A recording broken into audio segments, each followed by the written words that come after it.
शिवराय नसले तरी त्यांचा अंश असलेला हा संभाजी आता सिंहासनावर बसलाय। मंडळी नमस्कार। शिवरायांचा छावा या चित्रपटाचं एक धमाकेदार ट्रेलर आलेलं आहे, जे तुम्ही सर्वांनी पाहिलंच असेल। मी हे ट्रेलर 0.25x च्या स्पीडने पाहिलं आणि काही अशा हिडन डिटेल्स कलेक्ट केलेल्या आहेत ज्या की आय एम शुअर तुम्ही नोटीस असतील केल्या। त्याआधी चॅनलला नवीन असाल तर सबस्क्राईब नक्की करा। हा व्हिडिओ थोडा मोठा आणि इंटरेस्टिंग असणार आहे, त्यामुळे व्हिडिओ एंड पर्यंत नक्की पहा। चला तर मग विना वेळ वाया घालवता आजचा व्हिडिओ सुरू करूयात। डिटेल नंबर 1, जसं की मी टीजर डिटेलच्या व्हिडिओमध्ये नोटीस केलं होतं की शंभूराजे इथं राजसिंहासनाकडे जात आहेत आणि त्यांच्यासोबत त्यांचे काही अंगरक्षक, काशीवरून राज्याभिषेकाला आले पंडित, महाराजांचं अष्टप्रधान मंडळ आणि छत्रपतींचा आदर करून हाती टोपी घेणारे इंग्रज आपण इथे क्लिअरली पाहू शकतो। पण हे दोन मावळे इथे कॅमेराकडे रागाने पाहून नाराज चेहरे करून का उभे आहेत हे मला काही माहिती नाही। मला वाटते मेकर्सचं यांच्याकडे दुर्लक्ष झालेलं आहे, नाहीतर त्यांनी रिटेक घेतला असतं।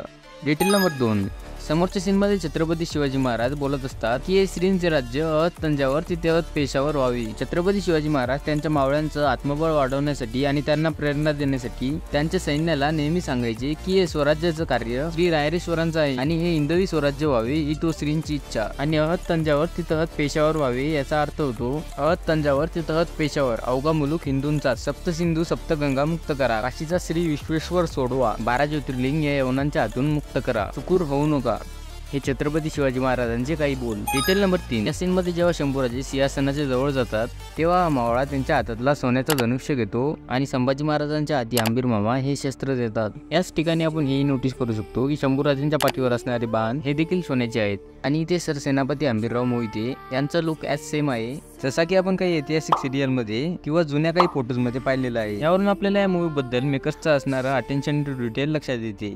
डिटेल नंबर 4 आहे या सीन पासून जेव्हा शंभूराजे जिजामाते जवळ बसलेले असतात तेव्हा त्यांच्या हातातून रक्त येताना आपण इथे पाहू शकतो। हा सीन नक्कीच तेव्हाचा आहे जेव्हा शंभूराजे वाघाला फाडून येतात तेव्हा जिजामाता त्यांना सांगतात तुम्हाला जर शिवाजी व्हायचं असेल तर रयतेच्या हितासाठी लढताना संताप शिवशंकराच्या तोडीचा असायला हवा। हा सीन वाघाला फाडल्यानंतरचा आहे, त्यामुळे जिजामाता शंभूराजांना काळजीपोटी संतापावर संयम ठेवायला सांगत आहेत। त्याचबरोबर जिजामाता सांगत आहे शत्रूवरचं ध्यान आणि शस्त्राचं बाण हे कधीही सुटता कामा नये। डिटेल नंबर 5, आणि या सीन मध्ये आपण पाहू शकतो की शंभूराजे पक्ष्यांवर अचूक निशाणा लावत आहेत, जो सीन आपल्याला शंभूराजांची शस्त्रविद्या दर्शवतो। डिटेल नंबर 6, या सीन मध्ये शंभूराजे एका बुरुजावर विचार करत उभे असतात तर आपण इथे तृप्ती तोराडमल यांना पाहू शकतो ज्यांनी या चित्रपटामध्ये महाराणी येसूबाई यांची भूमिका साकारलेली आहे। यांनी याआधी आदिपुरुष चित्रपटामध्ये विभीषणाच्या पत्नीचा रोल साकारलेला होता, पण माझ्या मते तरी या भूमिकेत प्राजक्ता गायकवाड ह्याच शोभून दिसतात। याबद्दल तुमचं काय मत आहे आम्हाला कमेंट मध्ये नक्की सांगा।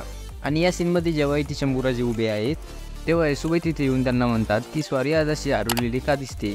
त्यावर शंभूराजे त्यांना उत्तर देतात स्वराज्याच्या सिंहासनाची जबाबदारी फार मोठी असते राणी सरकार। आणि शंभूराजे असं का बोलत आहेत हे आपल्याला लगेच समोरच्या सीन मध्ये दिसते जेव्हा काही मुघल सामान्य जनतेवर अत्याचार करत आहेत। डिटेल नंबर 7, या सीन मध्ये असं आहे की एका व्यक्तीला तलवार मारतो आणि समोरच्या सीन मध्ये गाव गायब। मला नाही माहित मेकर्सचं याच्याकडे लक्ष आहे का नाही, पण पूर्ण ट्रेलर मध्येच ब्लड सीनवर एडिटरने जास्त ध्यान द्यायला पाहिजे होतं। नेक्स्ट डिटेल आहे या सीन पासून जिथे राहुल देव आपल्याला एका मुघल किल्लेदाराची भूमिका साकारताना दिसत आहेत, जो किल्लेदार आपल्याला हिंदू आवामाकडून जिजिया कर वसूलताना दिसत आहे। जिजिया कर तो कर आहे जो कुतुबुद्दीन ऐबकने 1200च्या काळामध्ये भारतामध्ये लागू केला होता। त्यामध्ये जे लोक इस्लाम धर्म स्वीकारत नाही त्यांच्यावर एक्स्ट्राचा टॅक्स लागायचा। अकबरने हा कर काही काळासाठी बंद केला होता आणि औरंगजेबाने हा कर पुन्हा सुरू केला। त्यानंतर समोर आणखी एक ब्लड सीन आहे जो आणखी इम्प्रूव्ह होऊ शकला असता। डिटेल नंबर 9 मध्ये आपण इथे पाहू शकतो की एक मावळा इथे घोड्यावर स्वार आहे आणि ज्याच्या जवळपास आपल्याला इथं मुघल सैन्य दिसत आहे। यानंतरच्या सीननुसार हा मावळा दुसरा कोण नसून छत्रपती संभाजी महाराज दिसत आहेत, जे की वेषांतर करून एका मोहिमेला आलेले आहेत। डिटेल नंबर 10,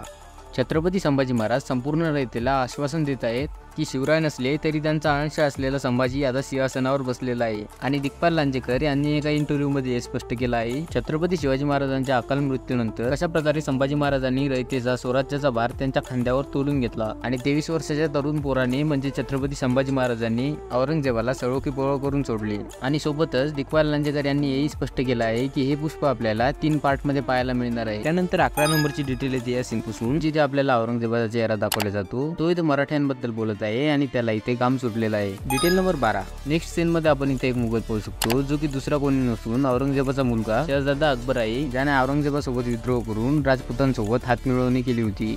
आणि त्याच्यासोबत उभे असलेले इथे दुर्गादास राणा आहेत, जे दोघे औरंगजेबाविरुद्ध युद्ध हारून छत्रपती संभाजी महाराजांकडे आश्रयासाठी आले होते। डिटेल नंबर 13 मध्ये आपण इथे एक मुघलांचा दूत पाहू शकतो जो की नक्कीच हा संदेश घेऊन आला असेल की औरंगजेबाचा मुलगा अकबर याला कोणीही आश्रय देऊ नये।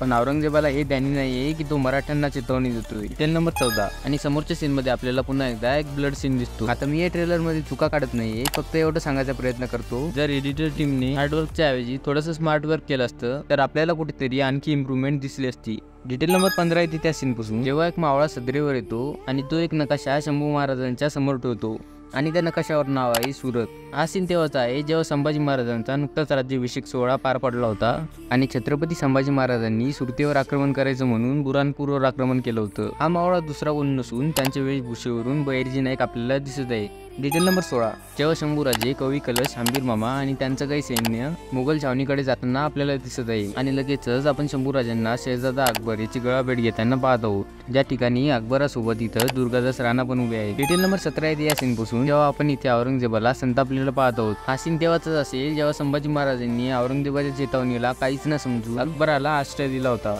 डिटेल नंबर 17 बहिर्जी नाईकांनी महाराजांसमोर बुरानपुराचा एक नकाशा आणलेला आहे आणि ते महाराजांना सांगत आहेत की आग्रा आणि दिल्ली नंतर मुघलांचं सर्वात मोठं ठाणं बुरानपूर, आणि नंतर आपल्याला बुरानपूरच्या किल्ल्याचं एक छोटंसं लुक दाखवलं जातं. आता मी हे सेट्स डायरेक्टली बॉलिवूड आणि हॉलिवूड सोबत कम्पेअर नाही करत, पण तरी मराठी फिल्म इंडस्ट्रीनुसारही हे सेट्स आणखी थोडे इम्प्रूव्ह पाहिजे होते. डिटेल नंबर 18 आहे या सीनमध्ये, जिथे सरसेनापती आंबेडराव, कवी कलश, छत्रपती संभाजी महाराज, बहिर्जी नाईक आणि त्यांच्यासोबतच त्यांचं काही सैन्य मागं उभं आहे, जिथे आपण एक लेजेंडरी सीन क्रिएट झालेला पाहू शकतो, जो की तुम्ही आधी ऐतिहासिक फोटोज किंवा पेंटिंग मध्ये पाहिला असेल. डिटेल नंबर 19 आहे या सीन मध्ये, जिथे आंबेडराव मोहिते यांना त्यांच्या सैन्यासोबत पाहू शकतो, जे की बुरानपुराच्या मोहिमेत छत्रपती संभाजी महाराजांच्या सोबत होते. त्यानंतर आपण इथे एका इंग्रजाला पाहू शकतो, जो की अगदी विचार करून चिंतेत काहीतरी लिहित आहे. डिटेल नंबर 20 येते या सीन पासून, जिथे राहुल देव बुरानपुराच्या किल्ल्यावर दिसत आहे. याचा अर्थ होतो की त्याने बुरानपूरचा किल्लेदार काकर खान याची भूमिका साकारलेली आहे. आणि समोरच्या सीन मध्ये आपण पाहतो की छत्रपती संभाजी महाराज बुरानपुराच्या समोर आक्रमण करण्यासाठी सज्ज उभे आहेत. डिटेल नंबर 21 मध्ये आपण पाहतो छत्रपती संभाजी महाराज आणि काकर खान यांच्या सैन्यामध्ये युद्ध सुरू होते आणि तिथे आपण छत्रपती संभाजी महाराजांना एका लहान मुलीला वाचवताना पाहतो.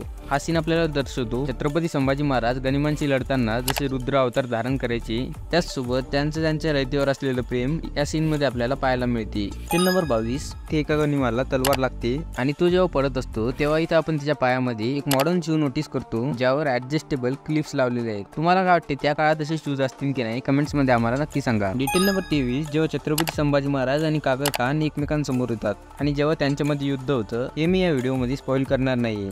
डिटेल नंबर 24 येते त्या सीन पासून, जेव्हा छत्रपती संभाजी महाराज एका गनिमाच्या पोटात तलवार खुपसतात आणि लगेचच ती तलवार नेक्स्ट सीन मध्ये हातात खुपसलेली असते आणि लगेचच हा ट्रेलर संपतो. याचा अर्थ हा चित्रपट आपल्याला बुरानपूरची लढाई इथपर्यंत दाखवणार आहेत. लेखपाल लांजेकर यांच्या म्हणण्यानुसार शिवरायांचा छावा हे पुष्प आपल्याला 3 पार्टमध्ये पाहायला मिळणार आहे आणि या चित्रपटामध्ये आपल्याला संभाजी महाराजांच्या राज्याभिषेकानंतर लगेचच संपन्न झालेल्या घडामोडी दिसणार आहेत. ह्या होत्या काही हिडन डिटेल ज्या 0.25x स्पीडनं पाहिल्यानंतर मी खूप मेहनतीने कलेक्ट केलेल्या आहेत. त्यामुळे प्लीज व्हिडिओ आवडला असेल तर जास्तीत जास्त लोकांपर्यंत शेअर नक्की करा. भेटूया पुढच्या एका नवीन व्हिडिओमध्ये. जय जिजाऊ, जय शिवराय, जय शंभूराजी.